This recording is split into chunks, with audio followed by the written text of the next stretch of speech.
Você está assistindo...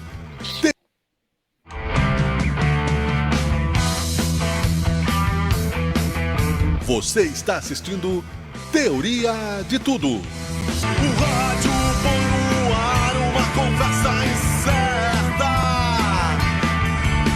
Eu leio pelos muros uma coisa concreta. Do outro lado da rua. Olá, olá! Tudo bem? Muito boa tarde a todos e a todas. Estamos juntos novamente no ar. Mais uma edição de Teoria de Tudo. Aqui buscando, né, não apenas teorizar, mas aprofundar conceitos, ideias, conhecimentos, propostas e, acima de tudo, em busca da verdade, do debate democrático. A divergência é importante neste programa, a crítica é importante neste programa, o diálogo, né? O diálogo. Nunca aconteceu, pelo menos até agora, de alguém ser pego na esquina neste programa, né? Talvez o Jorge algumas vezes, né? Mas isso a gente vai deixar para depois, não é? Vou te pegar na saída, tá ok? Vou ter que sair no braço com você. Tá?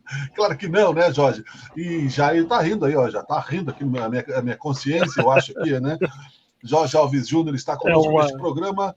Daqui a pouco eu chamo ele. Também hoje nós temos, né, o doutor Walter José da Silva. Eu chamo de doutor, já tirei, né, a liturgia, mas ele é advogado, nosso amigo, volta ao programa para fazer análises.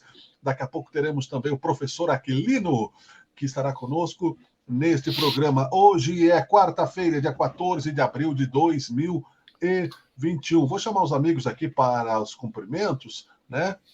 Jorge, tudo bem? Prazer sempre estar contigo, meu amigo. Tá ok? Fica me fazendo bullying, olha aqui, ó, falando da minha camisa. Eu sou sub-idoso, já falei para vocês em off aqui, nós estamos na categoria sub-caco, acima dos 50 anos. Caxias do Sul, que só tem 2 estações, o inverno e a rodoviária, né? Pleno outono, você tem que sair de capote. Então, né, meus peitos, cabelos peludos estão protegidos aqui desses olhares maliciosos. Boa tarde, Jorge. Muito boa tarde, Miguel Brambila. Sempre um prazer, uma satisfação conversar com esse amigo de longa data. Quero aqui fazer uma ressalva em 2 questões. Né? Primeiro, não tem interesse nenhum em ver os pelos do seu peito. Segundo, ninguém me pegou na esquina, viu, Miguel? Perigoso, não, né? Eu quero dar boa tarde também para o doutor Walter José da Silva, nosso convidado de hoje, né? Eu também chamo de doutor, apesar da amizade aqui no programa. Sei que ele não gosta que chame de doutor, mas a gente faz por respeito, né? E também para dar uma cutucadinha, que é amigo, a gente sempre dá, né, uma cutucada. Boa tarde, Walter. Satisfação em tê-lo aqui no programa Teoria de Tudo. Boa tarde aos amigos, Jorginho, Miguel. É sempre uma satisfação retornar a esse bate-papo com os amigos, e é muito bom isso, né? Não sei se o Jorginho conhece Tony Ramos, né? Talvez, não sei se ele já viu falar desse cidadão. O lobisomem Ramos, tu quer dizer? O lobisomem. Eu não sei, eu entendi, mas eu não posso fazer comparação porque eu não olhei o Miguel, viu? Viagem do Miguel. Isso, eu não fico. Então ficou prejudicada a comparação. Ficou. Ficou prejudicado, Miguel, a comparação. Grande. Mas assim, ó, de pronto eu gostaria, até porque eu sei que o Jorge conviveu mais tempo e de perto com o querido Estrada. Acho que o Miguel também teve algum convívio ou algum conhecimento. E ontem ele partiu, né, para fazer uma festa em outro plano, né? Então, só queria lembrar aí uma figura sensacional que foi para o plano espiritual e era jornalista também, né? Radialista, além de tudo, era um cidadão, uma pessoa humana assim das mais agradáveis, que bacana de conviver, e era sempre uma alegria, né? Então, eu quero só ressaltar isso. Ontem eu já mencionei, mas em homenagem a vocês que são do meio e a ele, a família, eu lembro novamente aqui desse lado positivo do Jorge Estrada, que é o que a gente teve esse convívio poucas vezes, mas foi marcante. Então, só queria novamente lembrar o Perfeito. Jorge Estrada, enfim. Fica o nosso registro e uma errata, porque ontem eu coloquei aqui no impulso de tantas informações que teria sido de Covid, mas a gente não sabe, né? Não foi divulgado. Então, essa é uma errata que já está nos comentários do programa de ontem. Feito o registro, né? Realmente reafirmamos aí os nossos sentimentos ao nosso colega e à família. E estamos, então, Walter e Jorge, esperando o Aquilino, daqui a pouco ele entra aí no nosso bate-papo. Temos alguns destaques do programa, eu separei como título, né, entre outros, o que vocês entendem disso. Depois eu vou dar uns outros destaques aqui, mas isso me chamou a atenção, eu coloquei como destaque do programa. Bolsonaro volta a criticar restrições e afirma que aguarda sinalização do povo para agir. Vou dar aí uns 30 segundos para que os senhores pensem, porque os senhores já devem ter visto falar disso, ouvido, né, falar dessa notícia. O presidente Jair Bolsonaro voltou a criticar nesta quarta-feira as medidas de distanciamento social adotadas por governadores e prefeitos para conter a pandemia e os culpou pela atual crise socioeconômica que o país passa. Segundo o presidente, o Brasil está na iminência de um problema sério. E ele só aguarda uma sinalização do povo para agir sem detalhar o teor da sua fala. Abre aspas. O Brasil está no limite. O pessoal fala que eu tenho que tomar providência. Estou aguardando o povo dar uma sinalização. Porque a fome, a miséria e o desemprego estão aí. Só não vê quem não quer ou quem está na rua. Eu sempre estive na rua. Nas últimas saídas minhas, eu fui em várias comunidades aqui em Brasília. Fecha aspas, afirmou o presidente. Ao comentar a notícia do jornal Correio Brasiliense, que traz na manchete, abre aspas, Brasil tem 125 milhões de pessoas que não sabem se vão se alimentar bem. Bolsonaro se eximiu de responsabilidade pelas consequências econômicas da pandemia. Abre aspas, o que eu falei em março do ano passado, disse Bolsonaro, aquela política do fica em casa e a economia a gente vê depois, estão vendo. Quero saber se a imprensa vai culpar os verdadeiros responsáveis ou vai continuar apoiando a política do lockdown, disse o presidente. Para concluir, Bolsonaro contou ter conversado com o presidente da Companhia de Entrepostos e Armazéns Gerais de São Paulo, o qual informou que produtores de tomate estavam deixando de produzir e descartando o produto, pois, abre aspas, não tem mais restaurante aberto. A última questão que Bolsonaro fala. Quando voltar, quando abrir, vão ter que plantar de novo. E tem gente que acha que é assim, estala de dedos. Tomate aparece na prateleira. Tem que plantar de novo. Vai ter escassez. E o que acontece na escassez? O preço sobe e a inflação afirmou. Bom, eu destaco várias coisas aqui. Em primeiro lugar, né, a loucura. Jorge. Não me espanta mais, né? Não me espanta mais as atitudes e esses pronunciamentos do presidente Bolsonaro. Agora, diante do quadro que estamos vivendo aí de CPIs, né? Falo em CPIs, apesar do Rodrigo Pacheco ter feito uma união das CPIs, né? A do presidente, essa dos governadores e prefeitos. O que eu posso esperar do Bolsonaro? Que ele vá tomar essas atitudes que acabam desviando a atenção ou causando mais polêmica. Então, eu me contradizendo de algumas questões que eu mesmo abordei e coloquei aqui no programa em relação às estratégias, dizendo que o Bolsonaro não é um estrategista, eu começo a pensar um pouco diferente. Né? Eu dizia que o Bolsonaro fazia as coisas num impulso. Não pensa, vai falando, mas eu começo a pensar que realmente ele tem a estratégia como uma tática, né? Porque recebendo essa informação, eu não tinha ela, realmente não tinha visto isso aí, estava acompanhando a CPI, as questões da CPI, enfim, pronunciamento. Agora, viu, Jorge? Sim. Essa notícia e aí, é do Jornal do Sul. Mas é mais do mesmo, né? Em relação ao Bolsonaro, é a notícia de agora, mais do mesmo, né? Das loucuras dele. O que eu pergunto aos senhores é o que ele quis dizer esperando a sinalização do povo. A notícia não tem a hora, mas é de hoje, de manhã, aqui. Né? Sim, sim, sim. Publicado aqui no Quem Jornal tá quentinha. É. Ele está esperando o apoio desculpa a redundância, dos apoiadores dele, né? Se manifestarem, provavelmente, com ou buzinaço, ou enfim, carreatas, passeatas em apoio a ele, para ele tomar, entre aspas, seria tomar as atitudes que ele defende, né, Miguel? Então, mas só que assim, no meio da seriedade do problema que a gente está vivendo, essas CPIs que foram que vão acontecer, tem 10 dias ainda para escolher o pessoal todo e definir quem vai fazer parte aí das CPIs, ele vai minando, né, e usando dessas estratégias aí para, não digo nem desviar a atenção, mas para mudar o foco.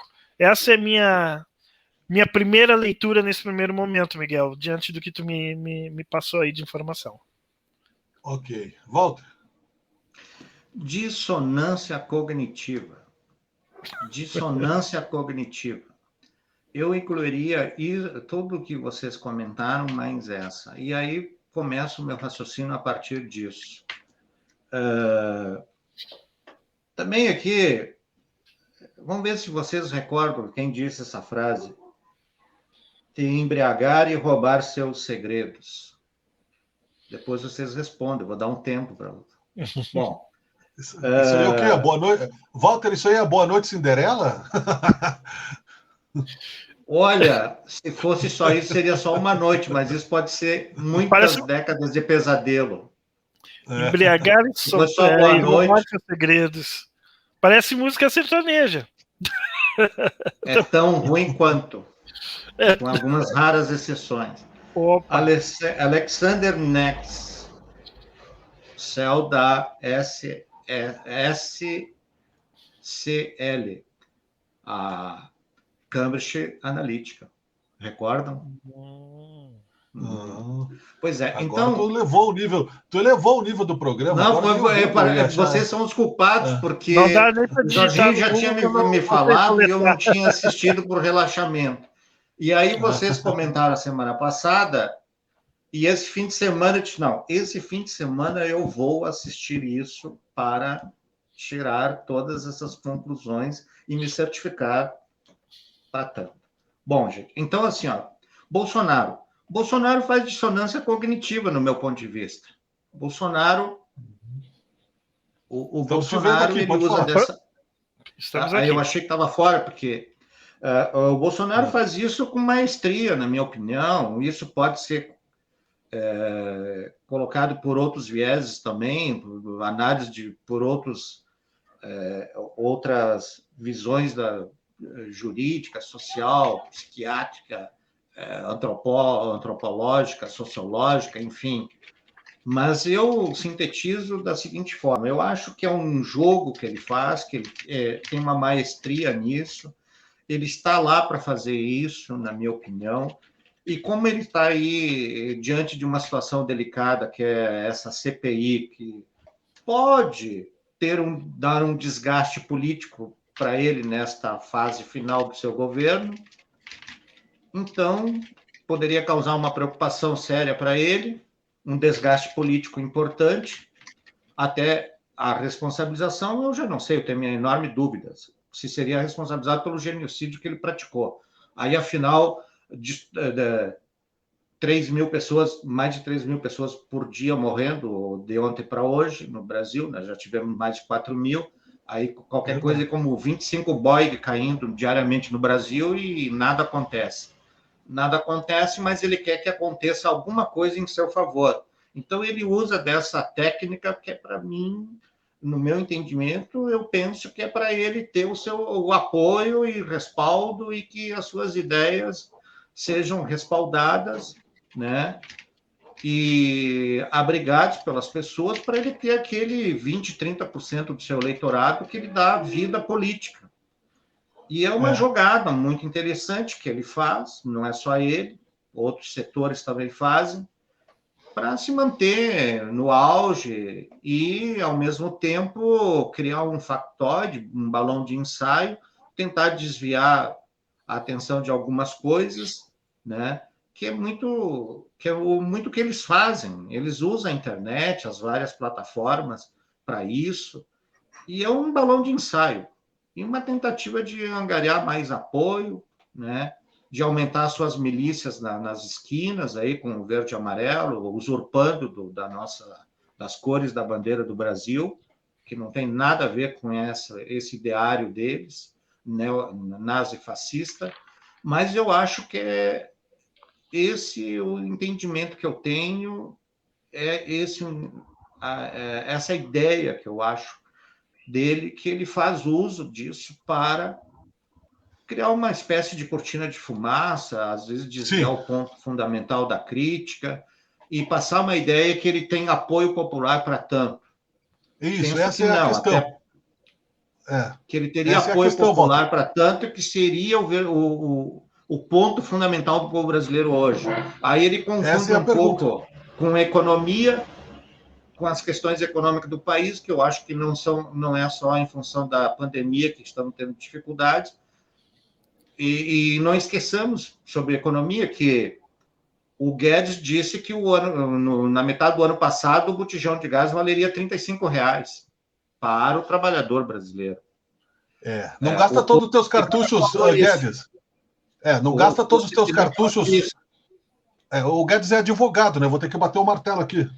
Doutor Guedes, o senhor não gaste todo o seu cartucho antes que nós vamos chamar o Aquilino aqui, para que o nosso debate... O senhor já não é mais um entrevistado hoje, o senhor é participante. Eu chamo de senhor porque eu sou o senhor também, tá?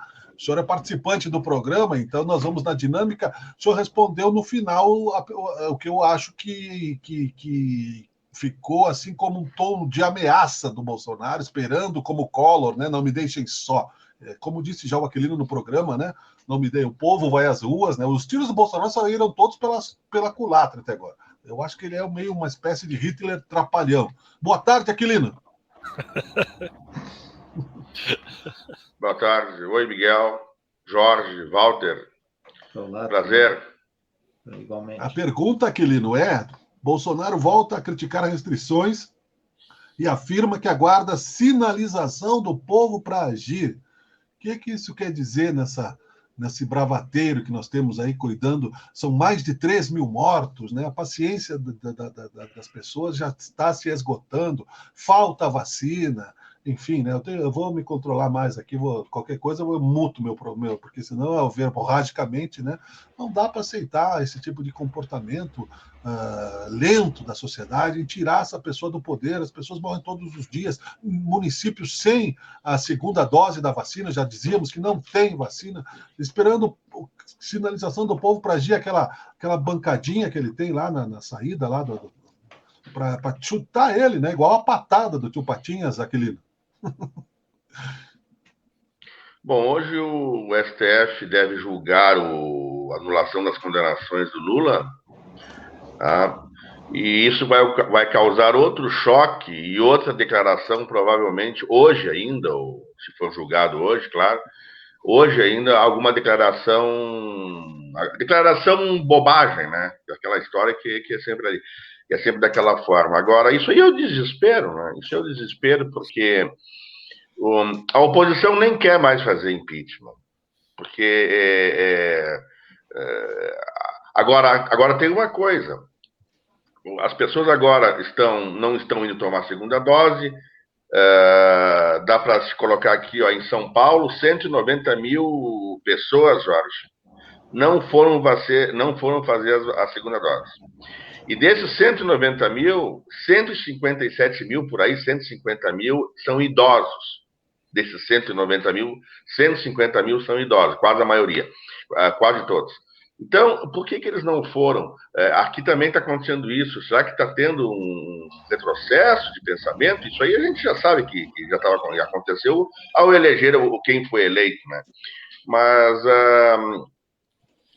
isso aí agora, todas as tentativas dele de justificar esse tipo de governo fraudulento, negligente, incompetente, saiu pela culatra, foi por água abaixo. Tá?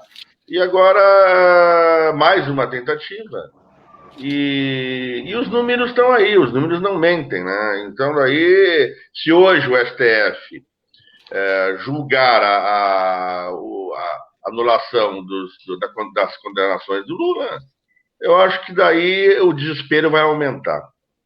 É verdade. Sabe, Aquilino, eu ia te chamar de Bolsonaro, desculpe que apareceu ofensa.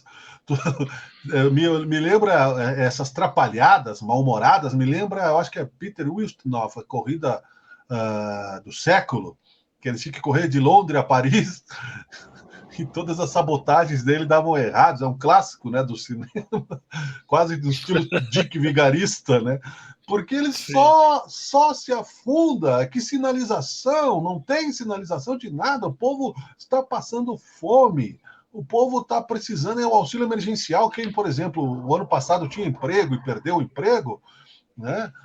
Não entra no auxílio emergencial, porque só recebe quem recebeu ano passado. Acabei de ver aqui as pessoas, né, deixando de comer o almoço para dar para os filhos, e pessoas que trabalhavam, que tinham uma vida pobre, mas trabalhavam, não é? É terrível, Jorge. Realmente é complicado. E ontem o Aquilino fez um comentário que foi bem pertinente, e eu acabei acompanhando aqui o noticiário, e algumas pessoas foram na mesma linha, que o Bolsonaro anda ficando nervoso, cada vez mais nervoso, e isso acabaria demonstrando talvez uma falta de controle dele, né, diante de toda essa situação. Controle ele nunca teve, mas um descontrole é a palavra mais correta. Eu até havia discordado do Aquilino, né? Eu disse, olha, eu acho que ele é doido mesmo e não tá nem aí. Mas não, é uma série de situações que são pontuais e que eu acredito que a gente deva avaliar isso, né? Porque ver o pronunciamento agora na parte da manhã do Queiroga aí em relação às vacinas, que eles tinham feito um acordo com a Fiocruz de 100 milhões de vacinas até começaria a ser entregues a partir de julho, e conseguiram antecipar 15,5 milhões, como se isso fosse um grande feito. E aí é que eu entro na questão que parece que também, ao mesmo tempo que o Bolsonaro fala essas loucuras, também, de uma certa forma, me parece estar querendo tapar o sol com a peneira e antecipando as vacinas e mostrando que o governo está fazendo o trabalho, que na realidade não é nada disso. A gente sabe que está tudo atrasado, que isso aí já deveria ter sido feito há muito mais tempo, né? Em agosto do ano passado, eu estava escutando aqui a entrevista do Jorge Cajuru, né? Em agosto do ano passado, o Bolsonaro deixou o presidente da Fiocruz esperando um dia inteiro e depois mandou dizer que não ia atender o cara, né? Ele e o Mandetta. Então, é complicado essa situação, né? É bem complicado. E há quem diga que era armada essa questão dele do Cajuru. O Reinaldo Azevedo aponta para isso, Walter, e que saiu pela culatra, e o Cajuru vai ser expulso do partido e vai cair no Podemos. Segundo ele já tinha... Desculpa, Walter, antes da tua resposta. Segundo o próprio Cajuru, ele já tinha pedido para sair há uns 2 meses atrás, né? E agora, devido a essa situação, então ele resolveu oficializar e sair do partido e entrar aí no Podemos. Bom, amigos, se vocês reverem a trajetória do Cajuru, e ontem o Aquilino fez algum comentário sobre essa figura que não tem essa expressão toda. Ao contrário, essa figura sempre foi emblemática, essa figura sempre foi complicada. Esse cidadão aí sempre criou problemas. Ele sempre trabalhou nesse nível da politicagem, desta forma desqualificada. Como comentarista esportivo, ele já criava uma série de complicações, tinha uma série de processos, tem processos também até hoje, e é envolto em várias ações de indenização. Ele cria esse tipo de polêmica desta forma desqualificada, que isso não é política, isso é desconstrução da política, na minha opinião. A política é outra coisa mais bacana, interessante, civilizada e necessária para a organização da sociedade. E o Cajuru não comunga disso. O Cajuru tem esse espectro, não teria aqui como adjetivar, mas, enfim, também... Enfim. Mas ele esse episódio que envolveu os dois, eu diria o seguinte, lembrando que o Cajuru é autor de pedido de impeachment do ministro do Supremo, Alexandre de Moraes. O Cajuru é um cidadão que não merece confiança, porque ele sempre fica transitando, orbitando. Ele não se posiciona de uma forma mais interessante, coerente. Ele fica circundando como a birutinha lá do aeroporto. Conforme o vento, ela gira para aquele lado. A birutinha é o exemplo perfeito. Gostei dessa. E essa situação que envolveu essas duas figuras execráveis aí, eu acho que já diz tudo, né? Porque, sinceramente, o tom da conversa deles, e por que ligar para o Cajuru? Convenhamos, né? E solicitando para o Cajuru aquele tipo de situação, eu acho que já demonstra exatamente qual é o objetivo de ambos, a posição que ambos têm, e não são merecedores de melhor qualificação, não. Isso aí é aquelas velhas táticas que eles estão fazendo aí para se manter no poder. Mas eu queria dizer o seguinte, que o Bolsonaro, o Bolsonaro, creio que ele já não tem mais o apoio daqueles que levaram ele ao poder, né? Eu, particularmente, acho que quem tirou o Bolsonaro lá da latrina do Congresso, depois de 28 anos, né, e trouxe ele para o lado de cá, né, foi setores da maçonaria e os militares, que tinham interesses bem concretos para tanto, mas eu acho que hoje eles devem estar revisando essa posição, porque o conceito internacional, o interesse internacional, os negócios internacionais, os interesses econômicos, os interesses econômicos que diz respeito à nossa economia, à nossa soberania, a essa posição desses setores abastados, setores econômicos e financeiros, eu acho que eles estão revisando, porque é notório. De joelhos, né, Walter? Exatamente. O país é um vexame só no mundo inteiro. Hoje, se tu quiser ir para o Afeganistão abre o aeroporto para ti, só para o Afeganistão. Nem motorista de transportadora nossa não entra na Argentina e no Paraguai hoje. É verdade. Até os voos para a França estão cancelados. A França também impediu. E outros países também. Os governadores estão pedindo, pelo amor de Deus, de joelhos ao presidente dos Estados Unidos, Joe Biden, para liberar vacina. Então, veja esse ato deles. Lá. Veja a falta que faz. Eles têm estocado. Inclusive, eles fizeram até doações para alguns países. Veja bem o ato dos governadores. Eles solicitando ao presidente dos Estados Unidos, passando por cima das autoridades brasileiras, porque não estão interessados, não é outra coisa a não ser porque seria perda de tempo. Então, eles estão fazendo essa ponte necessária para obter vacinas realmente. Não é outra coisa, não pode ser interpretado de outra forma, como um ato coerente, responsável, inclusive, porque eles precisam trazer vacina para o Brasil, para vacinar o povo brasileiro, diante dessa situação que nós estamos, a economia destruída. Né? Que falta fazem as 70 milhões de doses, aí. Né? Deslocado. Eu gostei do Birutinha, né? Birutinha é muito carinhoso para ele. Birutinha é o Cajuru, né? Birutinha. Aquilino. Não, quando eu me referi à expressão, Walter, eu me referi a um falso protagonismo. Por exemplo, o Renan Calheiros. Renan Calheiros ele tem muito mais renome que esse Cajuru aí. Cajuru, eu particularmente ouvi falar aí há pouco tempo. O Eduardo Cunha tem muito mais fama ruim. A expressão é uma coisa, falso protagonismo é outra. Agora, a questão é a seguinte: o cidadania, na verdade, ele não combina com os preceitos, nem com o Estatuto do Cidadania. Não sei como é que ele foi entrar no cidadania em primeiro lugar. Apesar que o Roberto Freire também já está deixando a desejar há muito tempo. E aqui no Estado, com a Anne Ortiz. A Ana Ortiz é bolsonarista, ela tem essa tendência, ela apoia o Melo, que o Melo também é um prefeito que está dando dor de cabeça para governador, no caso Eduardo Leite, porque um segue os protocolos da saúde e o outro não segue. E o Melo foi uma decepção também, porque quando ele foi vice do Fortunati, que ele assumiu nos últimos 2 anos que o Fortunati renunciou, e agora está querendo voltar para a política através do PROS. Que vergonha, né?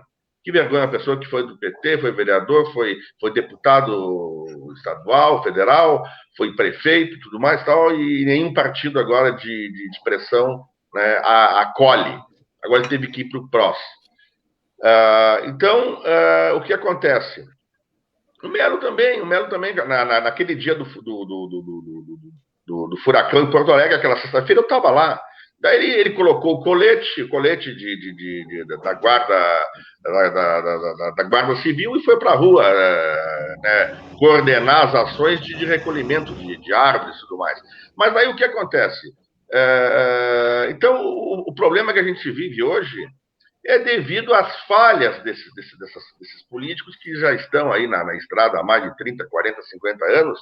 O Roberto Freire cometeu vários equívocos também nos últimos anos, né, votando contra medidas populares e tudo mais. E esse Cajuru aí, ele não. Quando eu me referi que ele não tem expressão, porque ele não tem uma expressão positiva, um protagonismo positivo, tá? Para ser considerado um político de alto nível. Ele é baixo clero também, que nem o Bolsonaro. Então, daí não tem expressão. Para mim, não tem. O Cajuru está na mesma sacola daqueles da mídia que se elegeram, Aquilino. Porque ele trabalhou 40 anos no esporte, que nós falamos do Tiririca, falamos aí de outros tantos outro dia, né? Da própria Lazer Martins, né? Que é um pouco mais sério. Então, Aquilino.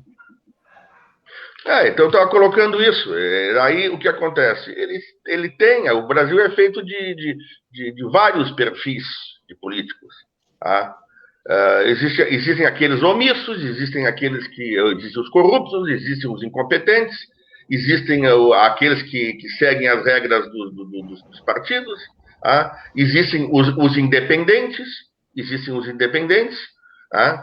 E então daí por isso que a gente vive toda essa questão. O Mandetta foi demitido porque quis seguir os protocolos da OMS e da saúde. Então daí aí entra essa questão. Não adianta o governo querer fugir da responsabilidade e do crime cometido. Eles demitiram a pessoa o único ali que quis seguir os protocolos da saúde para evitar o índice que chegou. Agora, as pessoas agora não estarem fazendo a segunda dose depois de todo o esforço de São Paulo e dos governos e de prefeitos e de políticos conscientes, não irem fazer a segunda dose e as vacinas irem fora, isso aí daí é demais. E eu vou passar a palavra para a gente ficar no debate, né? Quem precisar da palavra pode interromper, só a gente não pode falar ao mesmo tempo, mas a gente pode picotar aí o diálogo nessa segunda parte já, como passa rápido, né? Quando temos aí tanto conteúdo, né? Está muito bom. Professor, não dá, por que não pode falar ao mesmo tempo? Não, é que daí ninguém entende. Não, isso é opressão. Tô brincando contigo. Se nós falar todo mundo ao mesmo tempo, ninguém escuta, né? Se falar todo mundo ao mesmo tempo, vai parecer o Brasil hoje. Vai parecer. Nosso governo federal. Eu queria fazer uma pergunta para o Walter. Pois não. Walter, vê se tu me ajuda aqui. Vamos pensar juntos. Pensar alto e juntos. Tu deve ter lido no jornal semana passada que a prefeitura, eu acho que parece que foi quinta-feira ou sexta, não, foi quinta-feira ou quarta, não estou lembrado, passada. Eles publicaram aquela matéria sobre os valores do plano plurianual. Não sei se tu chegou a acompanhar. Não, te confesso que não. Certo. Mas... Então, ali a prefeitura publicou um valor, tá, de 11 bilhões e 300 milhões tá? Se eu não estou enganado, ou 400 milhões, assim, enfim, era 11 bilhões, que seriam investidos nos 4 anos de governo. Ali tinham, inclusive, as áreas definidas com os valores definidos, as áreas estabelecidas com os valores definidos. Ali, meio ambiente, né, cultura, educação, tudo mais. Agora eu te pergunto, o orçamento anual da prefeitura, esse ano deve ser de 2 bilhões e 400 milhões, cada ano aumenta assim uns 300, 350 milhões apenas. Em 4 anos, pelo orçamento municipal, não iria se arrecadar mais que 8 bilhões, sendo que esse orçamento, 50% praticamente, é comprometido pela folha de pagamento. Da onde eles tiraram esses valores? Ou vai vir dinheiro de fora, que não foi explicado? Tu não acha que é muita pretensão ter colocado esse valor e nenhum vereador ter questionado isso? Hein? É erro, será? Ou tu acha que está havendo o que lá? Bom, Aquilino, eu te confesso que eu não li, mas me louvo da tua informação e vamos raciocinar em cima. Veja bem, como tu coloca, há uma discrepância enorme aí da receita prevista. E a questão, é engano, perspectiva demais, é sonho, é ilusão, o que seria? Ou teria omissão de quem tem a função, como os vereadores, a Câmara de Vereadores como um todo, de fiscalizar e questionar esses dados, né? Eu vejo desta forma. Se não tem essa perspectiva mais do ponto de vista concreto, ora, isso aí é qualquer coisa, como eu disse, é uma ilusão, é uma previsão, sei lá, um sonobalismo, sei lá, qualquer coisa. Mas não pode ser qualquer coisa no ente público. As leis que regem o ente público são cogentes, ou seja, o gestor público não está gerindo o negócio particular dele. Ele tem que obedecer às leis, estritamente o que está escrito, observar corretamente as questões legais, as determinações legais, e não pode fugir uma vírgula, mesmo que isso implique em mais burocracia, mas não pode. Lembrando que o prefeito de Caxias do Sul já queria contratar o escritório de advocacia do primo, porque estava mais perto de Brasília, sem licitação, para tentar reverter uma decisão lá do STJ sobre a condenação no caso Manha Bosco. Agora ele traz essa previsão no plano plurianual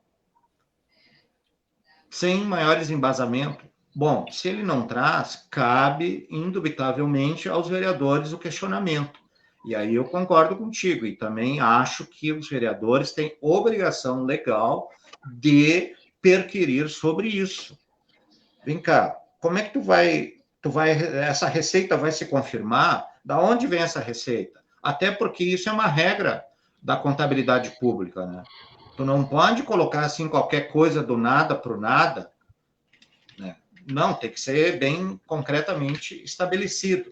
Eu tenho essa previsão de obter essa receita por isso, por aquilo.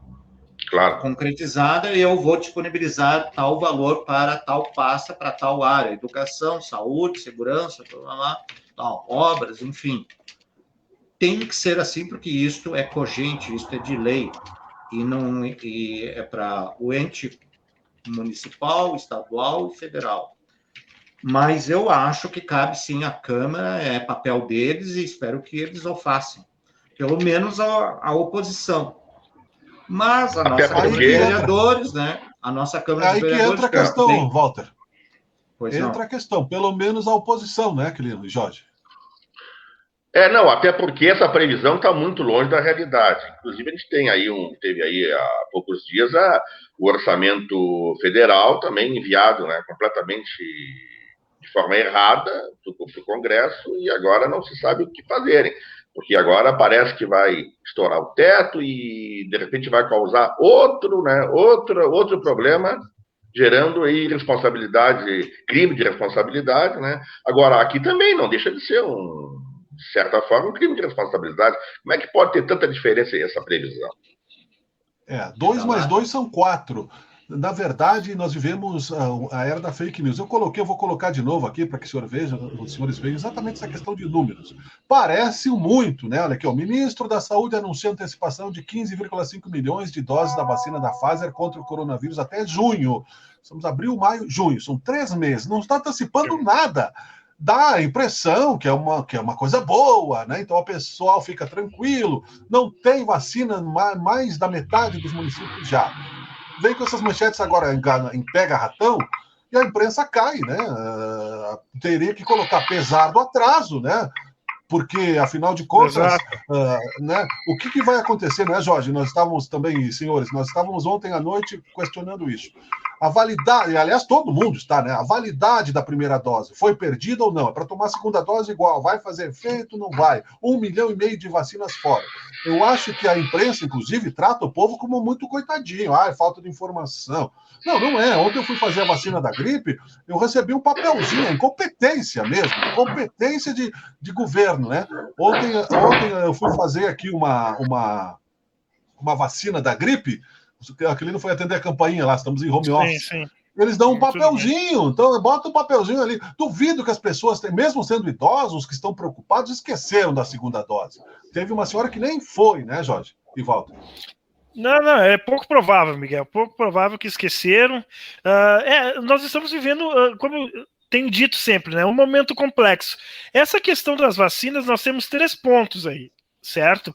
E em relação, Miguel, deixa eu só trazer uma questão contigo. Em relação aos 15,5 milhões que vão ser antecipados, tá? Eu compreendo a questão da manchete que tu falou, mas seria a partir de junho começariam a vir a partir de junho viriam doses de 100 milhões. Desses 100 milhões, anteciparam 15, que agora, entre abril, maio e junho, seriam entregues. Mas é exatamente como tu falou e como eu comentei lá atrás. Quer dizer, é um atraso, né? Já foi feito tudo errado.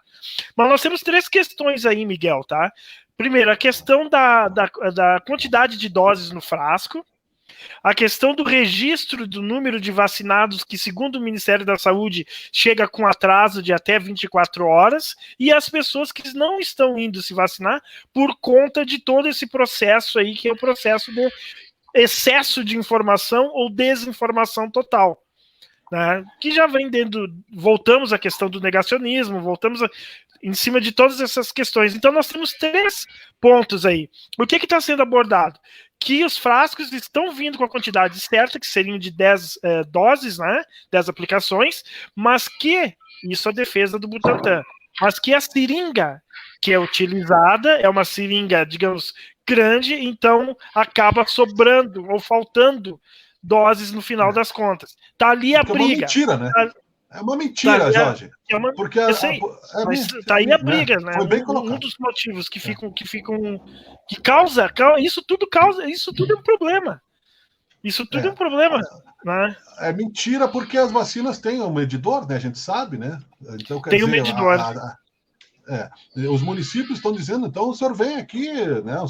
O diretor do Butantan, né? Ou seja, e outra coisa, porque nenhum técnico de enfermagem sério vai botar dose a mais, né?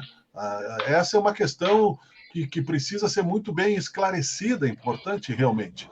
E outra coisa é que as pessoas não informaram com o papelzinho a segunda dose, e muita gente não está perguntando se a pessoa entre a primeira e a segunda dose teve Covid, por negligência. Entende? Aí é uma questão do profissional de saúde, né? Tem que fazer essas isso que eu queria. É isso que eu queria te perguntar. Quem teve não pode fazer a vacina, ou quem está e não sabe também não pode fazer? Como é que fica? Não pode fazer igual às outras. Se você já teve e já está curado, normal. Se você fez a primeira dose e pegou, você tem que saber quantos dias você está, né? Porque você pode. Eu conheço pessoa que fez a primeira dose, pegou bem fraco, o pai dela faleceu, a mãe dela foi, né, com dificuldades. e depois vai fazer a segunda dose. Mas só pode fazer a segunda dose se você não tem sintomas. Então, se você, entre a primeira e a segunda dose, se você pegou fraco que seja, tem que esperar passar todos os efeitos para depois fazer. Então, o aconselhamento... Mas e se eu sou assintomático, como é que fica? E eu não sei que eu tenho? Aí, eu acho que vai fazer. Aí provavelmente é uma questão orgânica, o organismo ainda não está, o vírus não está produzindo aquele efeito deletério, e por isso essa condição de assintomático. E aí talvez o efeito da vacina pode ser até positivo. Mas eu queria dizer o seguinte, que é lastimável que, apesar desse contexto todo que nós vivemos, o povo também, às vezes, tem a sua parte de culpa. Aliás, parte de culpa, eu estou sendo modesto e bonzinho. Vamos ser franco, porque eu não tenho muitas papas na língua, eu gosto de ser bem franco e objetivo. Um povo que elege Bolsonaro, né, não seria tão espantoso assim de faltarem aí tomar a segunda dose, né? Esse povo aí que está aí, até hoje eu ouvi de uma pessoa dizendo essa vacina da China aí, essa porcaria, essas coisas que a China inventa aí contra nós. Lembra-se Tipo celular. Um horror completo, gente. A mídia já informou, a Organização Mundial da Saúde já tornou público para o mundo inteiro que isso é uma falácia, um engodo, é uma mentira, que não tem fundamento algum esse tipo de colocação. Aí, se vocês recordarem, tinha várias versões dessa história macabra e mentirosa, sacana, que tinha sido um cientista chinês que trabalhava num laboratório no Canadá, que foi contaminado e foi para Wuhan, na China, e de lá, então, proliferou em epidemia. Versões das mais cretinas e sacanas. Mas as pessoas continuam repetindo esse festival de bobagem, essas coisas sacanas que foram colocadas. E aí também eu acho que de cada cidadão também não é muito difícil de fazer uma autocrítica, de fazer uma ponderação com um mínimo de racionalidade, ligar 2 neurônios dos 4 bilhões que temos para... Né, não precisa mais de que 2 neurônios, né? Então, só usamos 10%, também, segundo Raul Seixas. Pois é, né? O Einstein usou um pouco mais do que a média geral, né? Não precisa ser Einstein, né, Walter? Não precisa ser Einstein. Walter, eu gostei de uma frase que eu escutei ontem, até anotei ela aqui, ó, para ir na linha da tua fala, tá? Você pode até argumentar contra um fato, mas não contra uma crença. Então tem pessoas aí que é crença, tu entendeu? É crença naquilo, você não consegue, então não importa a quantidade de neurônios. Se é ou se é bilhões. O que eu acho nessa questão, para a gente seguir em frente, senhores, é que então não fizesse a primeira dose. Porque assim, ó, se você for e todo, eu acho que né, claro, é 1,5 milhão, então tem 1,5 milhão de motivos, né? Tem gente que o filho não foi buscar, tem gente que morreu, infelizmente, tem gente que ficou doente, tem gente que, aquela tese que eu falei, Jorge, ainda pode valer um pouco, a minha tia ficou 5 horas na fila, com 88 anos de idade, lá nos pavilhões na primeira dose, não levou água, não esperava, foram lá às 9 da manhã, saíram de lá 1 da tarde, ou seja, você faz 600 quilômetros, eu costumava ir às missões, quando podia, né, porque a minha sogra morava lá, e mesmo assim nós parávamos, né, a cada 100, 150 quilômetros para esticar as pernas, para não doer as costas. Imagina uma pessoa de 88 anos no drive-thru e ela foi levada por uma sobrinha, porque ela não tinha como ir sozinha, tem toda uma situação, entende? Ou seja, isso eu acho que as pessoas pensaram, bom, eu vou na UBS, que é o que aconteceu. As pessoas podem ir na UBS agora fazer a segunda dose. O ideal era ir no mesmo lugar. Mas então, quem não fez, Aquilino, para concluir, entre no debate, não fizesse a primeira dose, porque senão você inutiliza, não tem como negar a segunda dose, você não pode, né? E também não tem como investigar motivos, não tem como punir. Eu concordo com essa questão da crença, você não vai mudar a crença das pessoas, os fundamentalistas vão morrer dizendo, tem gente que foi entubada dizendo que não era Covid, e eu recebo todo dia coisa de ivermectina, de cloroquina, de gente inteligente, enfim. Aquilino. Aquilino, deixa eu bem rapidamente, só quero colocar... Nós vamos passar do horário novamente, viu? Porque o assunto tá correndo. Tá. Pode ficar tranquilo. Bem rapidamente a questão assim, ó, Miguel, em relação à primeira vacina, por que as pessoas fizeram? Eu vou trazer aqui para os amigos a seguinte ideia. Talvez algumas pessoas estejam em cima do muro. Fizeram a primeira vacina, mas diante de tanta desinformação, acabaram ficando com receio de fazer a segunda. Tá? Não vou fazer isso aí, tenha dado algum tipo de efeito colateral, só para contextualizar. Não, está correto. Como nós dissemos, nós não podemos generalizar 1,5 milhão de motivos, né, Jorge? Concordo plenamente. Entre eles também tem o Bolsonaro no meio disso, né? Os fundamentalistas. Exato. Fizeram escondido a vacina, né? Fizeram escondido esses aí, né? Mas fizeram. Aquilino. Bom, desses, em São Paulo, pelo menos, aqui eu não sei como é que vai ser, mas em São Paulo, cidade de São Paulo, não o estado, tá? Estado é uma coisa, o município de São Paulo, capital. Lá desses 190 mil, tá? 190 mil que não foram fazer a segunda dose, lá eles vão, pelo menos, vão tentar fazer, né, entrar em contato com a maior parte possível. Eles vão entrar em contato para saber o que houve e se tem alguém acamado, eles vão em casa realizar. Agora, é muito estranho esse número lá, aqui deu o quê? 100 e poucos mil no estado, não sei. Mas, 119 mil, eu vi hoje de manhã. Pois é, eu acho muito estranho, porque esse número... Agora, quando tu fala, Jorge, quando tu fala, Walter e Brambila, quando vocês falam sobre a questão da crença, é assim, ó, deve ter vários fatores. Não seria a crença, seria o dogma da pessoa, né? Então, o dogma é aquele que acredita daquela maneira, né, dogmática, uma maneira incoerente.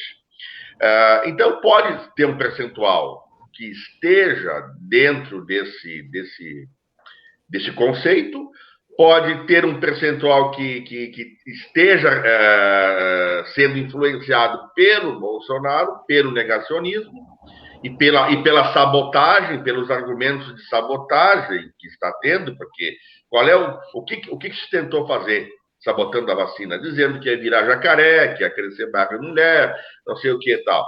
Então, e outras coisas. Inclusive, tem um percentual que está com medo, porque algumas pessoas morreram tomando vacina tal, que deu efeito colateral, que deu embolia e tudo mais e tal. E daí outras se sentiram, de repente, né? Mas é um número muito estranho. É um número muito estranho. A impressão que dá que não poderia ter esse número, esse percentual, porque é muito alto. Então as pessoas vão arriscar a contrair e a morrer ao invés de tomar a segunda dose. Agora, tem outra questão, né, que o Jorge colocou.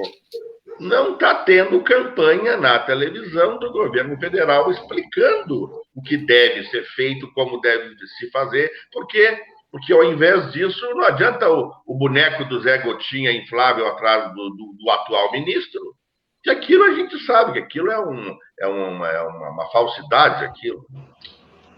É verdade. Rapidamente, se me permite, Miguel, só em complemento ao raciocínio do Aquilino. Tá, deixa eu só fazer aqui uma organização institucional nossa. Nós já estamos rompendo a hora do programa, pode ficar tranquilo. Nós vamos prosseguir mais ir além. Sim, então não Jorginho não vai se retirar hoje, vai ficar mais 10 minutos. Ontem ele fugiu. Em respeito ao convidado, hoje eu vou permanecer no respeito. Nós tu não respeita, né, Jorge? Tá bom? Os demais não têm respeito, tá bom. Mas, assim, eu não vou te respeitar porque tu veio todo fechadinho hoje, tá, Miguel? Então... Não, é que não fizeram as perguntas capciosas.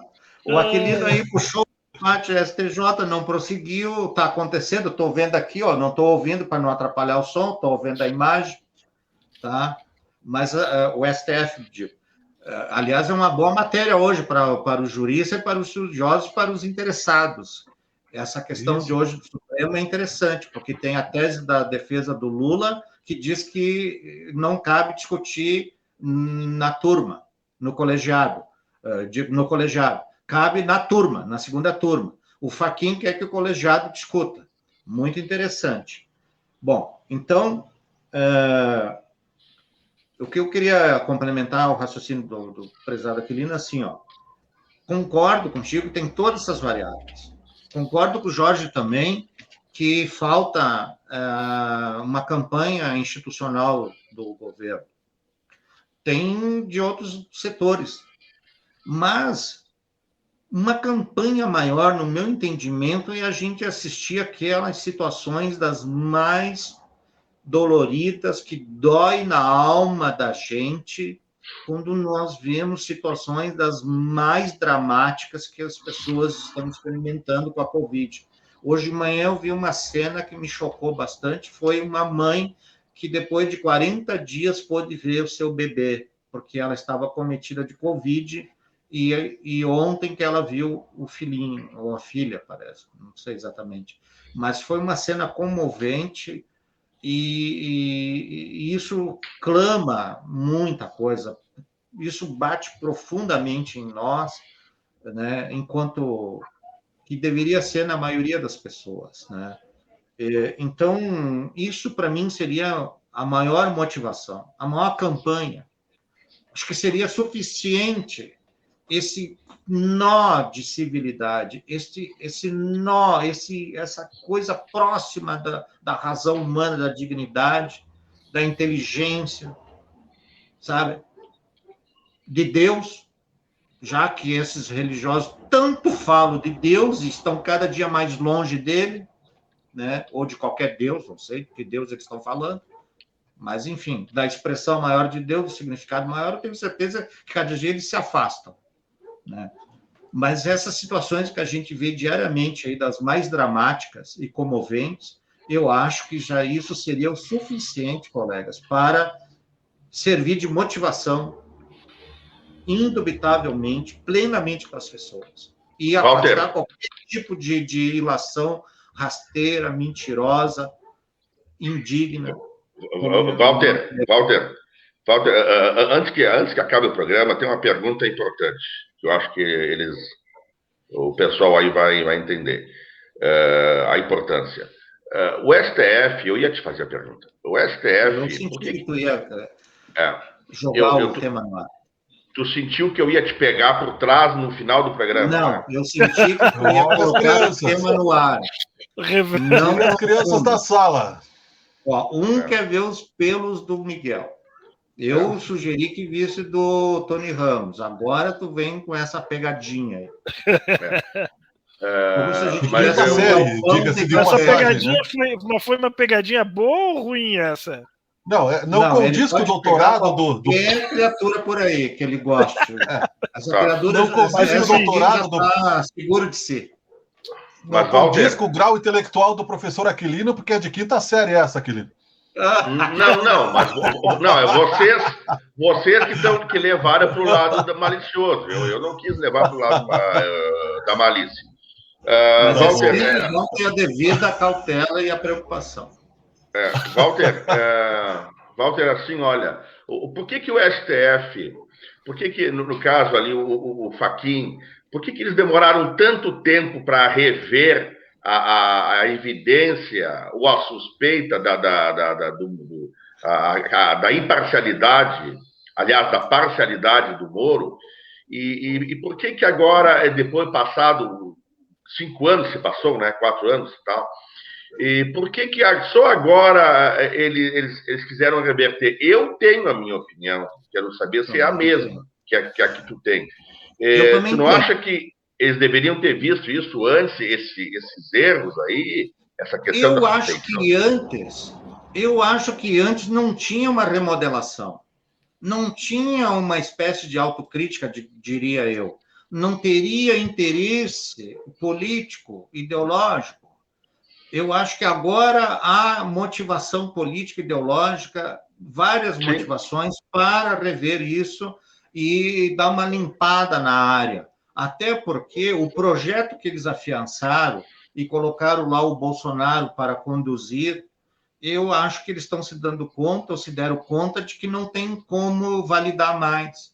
não tem como carimbar, não tem mais como manter. Eu acho que tem vários setores internacionais que já gritaram e estão dando recado, e teremos outros recados, e temos recados importantes que estão vindo aí no dia a dia na questão da economia do Brasil. Não, eu também acho. Eu penso que o judiciário demorou, claro, mas o judiciário, Aquilino, até vocês comentaram outro dia qualquer coisa sobre o Supremo e tal, eu até fiz uma interferência aí, não maldosa, viu, Miguel? Só para colocar nos termos mais práticos. Não, eu coloquei, inclusive eu coloquei ela pública. Foi oportuna. Mas assim, mas eu quero te dizer que o Supremo faz mais política que o Congresso. Porém, ele é a Corte Constitucional. Então, quando se pensa que ele toma uma decisão lá do controle de constitucionalidade de uma lei, de uma situação de natureza constitucional, é o papel dele. É o controle de constitucionalidade que ele cabe. Claro. Até porque tem aquelas situações de omissão legislativa, vacância legislativa que está lá na Constituição, que diz que o Supremo deve ir lá. Mas o Supremo vai lá e diz, é assim.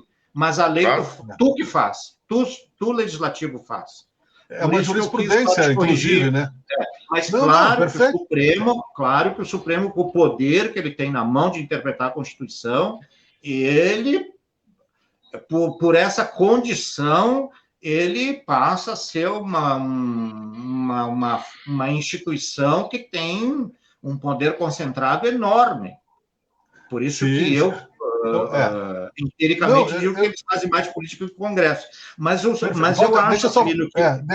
Deixa eu só fazer uma parte nessa questão, que é uma questão recorrente, e eu acho importante a gente referenciar, porque eu concordo com os senhores sempre, e acho oportuno, e aliás, mesmo que fosse divergente, não é divergente, é o que eu penso. Não é divergente. Nós não estamos aqui trocando ideias.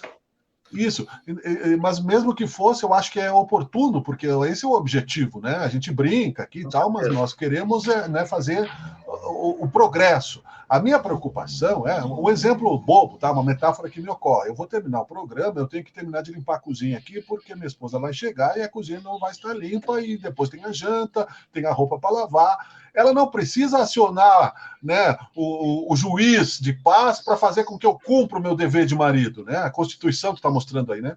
É isso? Não. Quando tu fez aquele comentário, eu puxei da prateleira esse livro aqui. Qual é? Mostra aí. Então, mostra mais para cá. Ali. Isso. Aí. Inconstitucionalidade por omissão e troca de sujeito.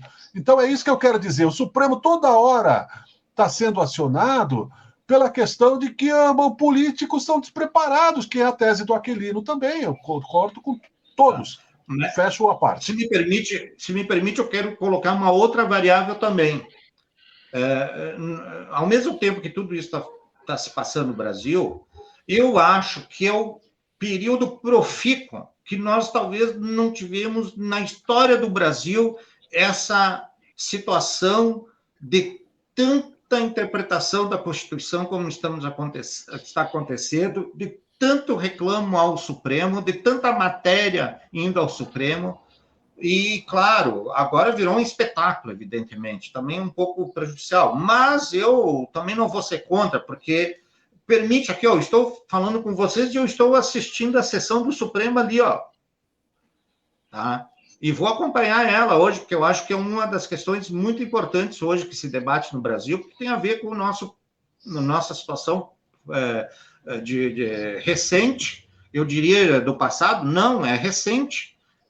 Esse caso Lula, a Lava Jato, Moro, Deltan Dallagnol, Álvares e Marchal, todas essas questões, nós não precisamos esperar 30 anos para discutirmos. Nós somos privilegiados que nós estamos discutindo ela hoje e assistindo ela hoje, como nunca aconteceu no nosso Brasil. Isso é positivo. Mas, de qualquer maneira, eu acho que isso é muito profícuo, é muito interessante, é muito bom que seja mostrado isso de uma forma ampla e livre para a população, mesmo que alguns confundam, mas isso tudo são questões importantes que estão sendo debatidas, e quero complementar o teu questionamento, Aquilino.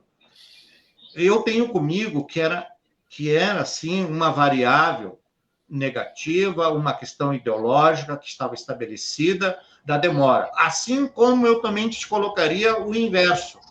Aquela celeridade, aquela rapidez que nem o Concorde teria, tá? Para julgar no TRF4 os recursos do Lula, que eles passaram na frente mais de 800 e tantos processos para colocar em pauta de julgamento antes das eleições para afastar o Lula da candidatura e do pleito eleitoral, e, enfim. Esse era o interesse. Agora, eu acho que esse interesse está um pouco afastado. As questões que hoje são perenes do país, até por pressão internacional, na minha opinião, tá? Faz com que o judiciário agilize essas decisões, tá? E espero que seja conforme a dona Justa, que tirem a venda da deusa Thames, porque deusa Thames não tem como julgar se ela não enxergar bem. Tá? Ok. Há um ativismo político, de certa forma, então. Houve um aceleramento no processo do Lula, e agora espera-se que haja, né, um equilíbrio. Espero que haja justiça agora. Já percebeu-se mais ou menos que não, devido aí. O novo ministro já dizem, né, que ele, antes de decidir, eu vou dizer o nome dele, liga para o Bolsonaro, né, o extremamente evangélico. Respondendo a questão, aquele... E o pior de tudo aquilo é vergonhoso, porque aquele cidadão é oriundo da advocacia. Como é o nome dele mesmo, que não me recordo? Nunes Marques. É o fulano, lá como diz o Fux, é o fulano. Como é que é o nome dele, fulano? É o fulano. Aquele fulano, aquele ministro ali, o senhor fulano, é um horror. Aquele voto dele foi vexatório, aquilo é vergonhoso. Mas vergonhoso, porque se numa turma, quando se julga, é o ponto de controvérsia. E ele não foi na controvérsia. O relator é o que estabelece onde é que está o ponto de controvérsia. E tem outro indo para lá. Exato, e ele não foi conforme o que o relator falou. Ele buscou qualquer coisa lá de fora que não tinha nada a ver com o habeas corpus. Você está dando cartão verde para nós aí? Não foi motivo para a defesa do Lula aventado no habeas corpus, que foi feito lá em 2015, muito antes de ter sido descoberto aquelas mensagens, que, aliás, agora a Polícia Federal fez um laudo sem vergonha, dizendo que não tem como dizer que são verdadeiras ou não. Walter, é uma vergonha, né? Walter, cartão verde para ti, Walter. Walter, Fala, ele passou vergonha e tem mais um indo para lá, do mesmo nível, que é o André Mendonça. Esse sim é o terrivelmente evangélico. Em junho. Em junho. Aliás, quem está votando agora é o que está saindo. Em junho. Pois é. O Celso Melo está saindo. Oi? Olha. Fala, Jorge. Não, tranquilo. Talvez a minha análise em cima da questão do Aquilino tenha sido um pouco simplista, escutando aí os nobres colegas. Mas, para mim, essa questão do Moro, Aquilino, tá? Dentro da minha leitura, o momento foi escolhido por uma estratégia. Como estratégia política para viabilizar a questão do Lula se candidatar no momento certo, esperar o momento certo para isso, entendeu? Essa é, basicamente, fazendo um resumo aqui pela questão do tempo, é a minha leitura. A escolha para esperar o momento certo para fazer todo para anular o processo do Lula, para colocar ele de volta no cenário eleitoral. Exatamente, porque fica esse teatro, ele vai continuar. Agora está tendo julgamento, a gente vai acompanhando, e aí o Lula vai dizendo que não é candidato, que é candidato, que não é candidato, vai causando polêmica, e quando vê, nós estamos ainda próximo a 2022. Eu quero colocar uma divergência, nobre relator, Jorginho.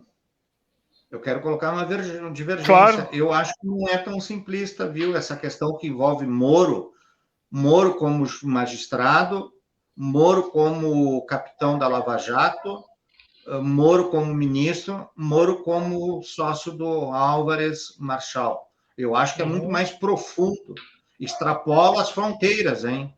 E vai lá para a América do Norte. Eu concordo. E acho E vai que lá tira para o Oriente, para Israel também. tira essa capa de herói, tira a capa de herói do Moro, não De herói do precisamos de cara. heróis. Ainda bem, não, na sociedade não precisa de heróis. Agora, eu vou deixar, não vamos debater tudo aqui, mas, enfim, nós vamos até o período que os senhores quiserem, temos aí algum tempo, porque nós ficamos na resenha fora do ar. Agora, eu pergunto, vou passar primeiro para o Aquilino, para que depois a gente faça o círculo. Né? O Dr. Walter está na tribuna conosco, que vai voltar outras vezes também. Agora, na minha opinião, eu não estou convencido, apesar de toda essa questão de conspiração, de A, de B, de C, que todo mundo joga para conspiração, da inocência do Lula. Né? Não consigo me convencer, porque realmente o Moro mostra aí suspeição. Né? O comportamento posterior dele, dizem, né, que se você conhece a ex-mulher ou ex-marido, depois que se separa. Né? O Moro é a mesma coisa, não tinha que ter ido para o governo, primeira coisa, saiu pela porta dos fundos tentando refazer, né, a mesma coisa que ele fez lá, divulgando, né, ilegalmente os diálogos que não podia, tudo isso, né, tira inclusive ele do cenário político, ainda bem, né, porque nós não precisamos. O Mandetta está fazendo, né, essa conciliação toda, mas eu não sei até que ponto ele é, como disse o Dr. Walter, antes, um bonzinho. Né? Ninguém é bonzinho, né? O pessoal que estuda religião sabe o que eu quero dizer, que bom sou Deus mesmo. A gente está aqui tentando fazer o melhor que pode. Essa história de eu sou bonzinho, eu não sou corrupto. Cão que muito ladra não morde. Eu não preciso dizer todo dia aqui para minha esposa que eu sou fiel a ela. Ela que tem que saber. Tenho a minha senha do Facebook, o meu comportamento tem que mostrar, Aquilino. Então, ainda não estou convencido da inocência do Lula. A senha do banco também? A senha do banco, a dela, ela não me dá, né? A minha pode... Boa. Sim, porque... Eu sou jornalista e músico, Walter. Tu queria que eu fizesse o quê? Bom, só complementar, Aquilino, rapidinho, só em função do que o Miguel falou, que ele deu a oportunidade que eu ouvi esse comentário dele outro dia.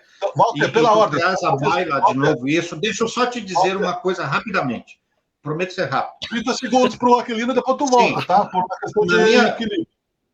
Na minha condição de advogado, eu te diria o seguinte, sobre essa questão de o Lula ser culpado ou não ter roubado, ou ter feito vistas grossas para roubar. Eu acho assim que houve roubo, mas certamente o Lula não tinha apartamento para guardar malas de dinheiro. Não encontraram R$1 em conta bancária dele no exterior. Tá? Mas eu te diria o seguinte, mesmo que ele tenha participado de alguma forma ou de outra dessa situação, tá? Eu te diria que, do ponto de vista legal, do direito, da justiça, não foi produzida prova cabal, prova lícita até agora. Portanto, acho que tudo isso é nulo e ele vai ter que ser visto como um cidadão, exato, livre dessa acusação. Depois nós voltamos. Também não concordo que ele é culpado que o PT é culpado pela eleição do Bolsonaro. Eu acho que isso dá um programa de 3-4 horas para nós. Com certeza, é o povo que não se instrui, Aquilino. Bom, a questão é a seguinte, ninguém aqui está dizendo que é inocente, certo? Mas o que está se colocando ali é que não poderia ter sido julgado em Curitiba, porque em Curitiba se julgaria só os processos da Petrobras. E os processos que levaram ele à condenação foram do sítio e do triplex. Bem, aí, então, o que está se fazendo? Não está se inocentando, não está se absolvendo, apenas está se anulando as condenações que foram feitas de maneira errada. Vocês nunca assistiram um filme, o tribunal, o judiciário americano, tu sabe muito bem, Walter, o judiciário americano é um dos mais perfeitos que tem, o inglês é outro. Vocês nunca assistiram um filme que foi absolvido o culpado porque o promotor agiu de maneira, e o juiz agiu, os dois agiram com parcialidade. Então daí... Rapidamente. Sinto bem. Os americanos têm essa preocupação muito bem clara, essa questão de licitude de prova, eles têm isso com muita responsabilidade, muito bem estruturada, aliás. Tá? Mas aqui na questão do Moro, pelo que falam, assim, ó, primeiro, Lá atrás, o Moro tinha dito que ele era incompetente para julgar as ações na 13ª. Isso não pode ser esquecido, gente. Ele declarou isso lá atrás. Mas ele continuou na instrução e até a decisão daqueles processos. Então, tudo que ele produziu é nulo, é completamente ilícito, é nulo, e é além da questão da competência, viste, Aquilino? Sim. Eu lhe garanto o tempo para os professores planar, completar o raciocínio. Não, eu só quero concluir o raciocínio. Porque senão o raciocínio é cortado e daí eu não consigo concluir. Eu entendo, Walter, eu entendo. Só que tem é o que eu estava colocando. Então, assim, muitas vezes, isso está no direito, isso está na lei, não é isso? Quando existe provas de parcialidade do promotor e do juiz, se é anulado a condenação, é anulado o julgamento. Então, daí muitas vezes a pessoa é culpada, o réu é culpado. E quantas vezes o réu é inocente e é condenado a cumprir, às vezes, 10, 20, 30 anos? E também existe isso, certo? Então, daí, nesse caso, as pessoas têm que entender, não está se absolvendo, não está se inocentando.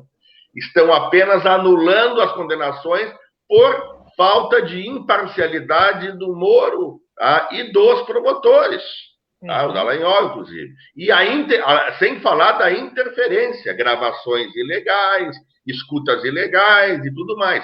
Então, isso foram eles que causaram o problema, para eles mesmos, entende? Então, daí, eles fizeram um julgamento ilegal, com provas armadas, com depoimentos ilegais, e agora, depois de 4 anos, o STF vem fazer a justiça. Eu também acho que é por causa das ameaças do governo de fechar STF, fechar Congresso e tudo mais, e colocar golpe militar. Aí eles tiveram que fazer uma escolha. Só que uma coisa não vai se discutir aqui, né? O julgamento foi feito de forma errada. Perfeito. Eu vou colocar. Tu quer colocar alguma coisa, Jorge, antes da gente passar? Não, só achei perfeito perfeita a leitura aí do Aquilino. Acho que é por aí mesmo, não é questão de culpado ou inocente, né? Anulação. E aí eu volto com aquilo que eu comentei anteriormente. Né? Vamos nos aproximando de 2022. Vamos nos aproximando de 2022. Tá? E segundo Eduardo Cunha, não existe um terceiro nome forte para isso, né? Para um terceiro nome para concorrer com esses dois. Eu, em vez de fazer pergunta de receita de bolo, né, fico fazendo provocações aqui, né? Porque senão não tem graça. Nós vamos convencionar o tempo, né, 1h20 de programa. O que vocês precisam para concluir? Mais 15 minutos? Pode ser? Daí você sabe o tempo dá um que bom eu não poderia ficar muito mais do que 1 minuto, 1 minuto e meio. Acho que podia já passar para as considerações finais hoje, né? Então tá bom. Tá. Perfeito. Porque quando a gente extrapola o tempo, né, a gente precisa explicar para que se tenha noção. O doutor Walter é importante isso. Eu vou colocar minha opinião como cidadão, não como jurista, né, como cidadão. Concordo em gênero, número e grau com todas as questões. A questão é que a imagem política do Lula não me convenceu ainda. Havia um princípio, né, consagrado em Roma, que a mulher de César não basta ser honesta, precisa parecer honesta. A demora de apresentar, então ele está tendo uma segunda chance coletiva, e espero, né, que ele prove, porque o senhor é advogado, sabe muito bem que em alguns países, né, você é inocente até que prove que é culpado. Em outros países, você é culpado até que prove que é inocente. Então, agora, né, a justiça tem a obrigação. Então, o Lula está com os processos anulados, volta para a primeira instância, está sendo processado. A lei da ficha limpa permite que ele concorra, porque está em primeira instância, não vai tramitar até a segunda instância. Mas a figura, né, ou em tempos de era digital, o presidente da República não tinha um documentarista para filmar 1 milhão de palestras, né, de viagens pelo mundo, que viraria um acervo histórico do operário que virou presidente, né? Qualquer pessoa com o mínimo de amor e de profissionalismo pelo que faz, hoje em dia grava. Eu estou transmitindo por um celular aqui para a rede social, eu guardo para que meus filhos vejam, para que façam um julgamento sobre mim, e não sou político ainda, pelo menos, não sei se você, acho que não. Mas, enfim, não basta ser honesto, tem que parecer honesto. O Lula tem que mostrar de onde veio toda essa suspeição sobre ele, porque ele passou um ano preso. Foi uma conspiração, ele caiu, tudo bem. Ele está tendo a segunda chance. E isso pode ser realmente que ele seja inocente, mas ainda parece que não, para mim. Né? E talvez para muita gente, doutor Walter. Miguel, eu já fiz o meu ponto de vista a partir da condição de advogado. Quero colocar do ponto de vista de cidadão e a variável política. Quero lembrar também que o PT, no passado, e foi um dos motivos que o PT cresceu bastante, rapidamente, cativou boa parte da juventude e outros setores da sociedade, disseminou a ideia, a utopia de um país diferente, de mudanças estruturais importantes no Brasil, com o seu programa revolucionário. Programa revolucionário, não confundamos com outras questões. Programa revolucionário no sentido de propor para o povo brasileiro uma nação verdadeiramente. E entre os seus princípios basilares que o PT colocava era o combate à corrupção, era uma crítica contundente, duríssima à corrupção, já que até ali só a direita tinha sido governado o país, antes a ditadura militar de 21 anos, em que ainda pesa o conceito do senso comum, que os militares não roubaram. Eu, que nasci dentro de uma ambulância do Exército em Santa Teresa, o meu pai, um velho brisolista, o meu avô e tios e amigos do meu pai, ouvi todas as histórias da década de 60 da boca desses velhos maravilhosos que vivenciaram todo aquele período pós-Getúlio, movimento do Brizola, Jango, queda do Jango e tudo mais. E diziam como era que era o roubo praticado pelos militares. E, enfim.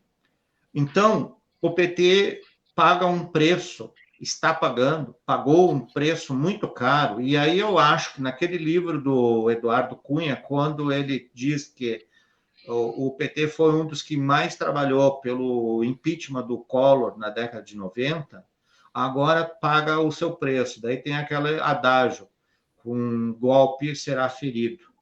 E foi a Dilma, ferida de forma bem Eduardo rápida. Cunha é o deputado Eduardo Cunha? O ex-deputado, deputado Cunha, lá que está com prisão domiciliar, o livro dele. E disse que estaria ao lado de Bolsonaro, né? Falando nele. Exatamente. E disse que estará do lado do Bolsonaro. E se estivesse lá, estaria do lado do Bolsonaro. Mas ele é o Eduardo Cunha, o velho Eduardo Cunha. Morrerá o Eduardo Cunha. Assim como outras figuras aí também são figuras de direitas, são Perfeito. E continuarão. Enfim, Sim. Então, eu acho que o PT por paga gentileza, esse preço doutor muito Walter, caro. Um minuto. Sim. O PT paga caro porque lá os seus princípios lá atrás que foram deixados de lado. Aí o PT chega no poder, faz um primeiro governo muito bom, depois as coisas começam a complicar. Eu também tenho críticas àquilo tudo. Claro. E acho que é um pouco disso, viu? Mas daí assim. Aquela questão. Isso é uma análise política. Agora, do ponto de vista jurídico, aí é outra questão. Tem que ter prova. Vamos voltar a esse assunto. Prova cabal que não teve. E, na verdade, foi muito prático para a Lava Jato e outros setores que tinham interesse, que a Lava Jato virou ponta de lança para esse pessoal, fazer uso de todo esse estratagema aí legal, nulo, enfim, para outros interesses escusos que em um outro programa a gente pode abordar. Que daí afetou a soberania nacional, na minha opinião. É por isso que eu gravo os programas, porque eu vou ter que ter provas que eu estava conversando com o Dr. Walter e com o Jorge e com o Aquilino e eu não lavei a louça antes da janta. Então é por isso que... Sem provas não posso dizer que sou inocente, Dr. Walter. Eu concordo e acho que o PT precisa fazer esta autocrítica, porque nós não temos partido santo no Brasil, não. Inclusive entrevistamos o ex-governador Germano Rigoto, que faz uma autocrítica, eu disse justamente isso. É isso que se espera. esse comportamento lúcido que o senhor está apresentando aqui. Faça uma autocrítica e ele vai ser recebido novamente na sociedade. Poucas personalidades petistas fizeram. Exatamente. As lideranças que comandam o partido ainda não fizeram e não estão interessadas. Mas também dentro do PMDB também não tem liderança que fizeram. Inclusive, eles não dizem que o Eduardo Cunha era do PMDB. Claro, o PSDB, não expulsou o Aécio Neves. O Aécio Neves é representante da comissão de exterior da Câmara, estava negociando vacina. O Aécio Neves, né, capaz de negociar outra coisa. Aquilino, muito obrigado. Foi um prazer, meu irmão. Certo. Eu só queria colocar por fim, assim, Walter, e a todos que assistem. Uma coisa é julgamento da justiça, outra coisa é julgamento moral. Então, o que está vendo aí agora? Quer dizer que um foi para a justiça, o outro não foi, mas está claro os crimes, inclusive agora, nessa questão da pandemia. E a lavagem de dinheiro dos filhos, e as rachadinhas que ele mesmo fazia quando era deputado federal, empregando gente lá em Brasília, no gabinete, filha do Queiroz, que ficava no Rio, numa academia, e era lotada em Brasília como assessora. O Queiroz agora saiu também, está solto, ele e a mulher são soltos. Tá? Estava escondido na casa do advogado dele, e eles que não sabiam, nem o advogado disse que sabia. Quer dizer que se a gente for passar limpo, Walter, né, existem muitas coisas de muitos, então daí ninguém se safa. Então agora não adianta vir querer colocar, porque agora a Lei de Segurança Nacional, né, querem impor a Lei de Segurança Nacional porque chamam ele de genocida. E não chamavam o Temer de Drácula, não chamavam o Lula de ladrão, não chamavam a Dilma de anta. E eles nunca exigiram a implantação da Lei de Segurança Nacional por causa desse tipo de coisa. São pessoas públicas. A cultura popular, os romanos escreviam nos muros, né, Aquilino? É isso aí.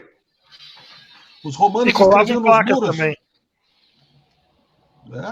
Além de escrever. Jorge. Isso aí. Walter, tu disse que o PT pagou caro, né? O PT pagou caro e elegeu o Bolsonaro. Tá? Elegeu o Bolsonaro. Tem que pagar. O Bolsonaro é o pior de todos. Rapidamente aqui, quero deixar só umas questões aqui, tá? A questão da Amazônia tá bem feio, né? Noruega e Alemanha aí cortando novamente repasses. E deixa uma questão aqui no ar. Essa CPI da Covid vai virar pizza? Vai ser para ganhar tempo para se articular em outras coisas? Essa é a preocupação. Para amanhã. Jorginho, o Bolsonaro teve 54 milhões de votos. O Haddad, 44. Portanto, ele não tinha como eleger o... E aí tu pega os 30 e poucos milhões, somando os números, aí tu vê que o PT não tem essa votação toda. Ele tem os seus votos garantidos, 25% a 30% no máximo, e deu. É 1/3 no máximo, e deu. Então ele não tem como eleger o Bolsonaro. O Bolsonaro foi eleito por outras variáveis. Também. Doutor Walter está nos dando cartão verde para encerrar o programa. Mostra o cartão aí, doutor Walter. Foi um prazer. Muito obrigado mais uma vez. Aqui não aquecemos o debate. Eu quero dizer que não há divergência, viu? Eu concordo e gosto do município de Santa Teresa. Quando estava na Rádio Viva, fiz vários programas lá com o prefeito. A prefeitura fica não sei se ainda está de frente para uma zona de parreirais muito bonito, né? E vale a pena, né? Visitar esse belo município do Vale dos Vinhedos. Tomar banho. Obrigado, até a próxima. Tchau, pessoal. Um abraço, obrigado. Tchau, Aquilino. Tchau, Jorge. Tchau, amigos. Estamos encerrando aqui o Teoria de Tudo. E vou botar a vinheta que eu nunca boto no final. Você está assistindo Teoria de Tudo. O rádio põe no ar uma conversa